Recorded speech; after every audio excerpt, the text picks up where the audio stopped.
pour revenir du coup sur la question des rêves récurrents, bah, souvent c'est des rêves de personnes de 30 à 50 ans dans lesquels se trouve le premier amour. D'accord?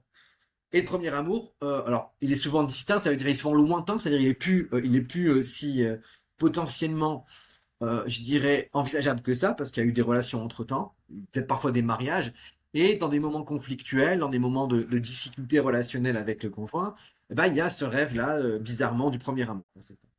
Et donc, pour revenir là-dessus, bah, souvent, ça signifie qu'en réalité, il y a évidemment une intensité passionnelle qui s'est amoindrie avec le temps, ce qui est normal, parce que on ne peut pas maintenir la passion longtemps. Et du coup, il y a une espèce de vide qui se crée, et il y a un déficit qui se crée. Un déficit, je dirais, existentiel, parce que quand on était amoureux, on se sentait complété, on se sentait enrichi de cette, comment je pourrais dire ça, de ce sentiment de valorisation et ce sentiment de ne faire qu'un.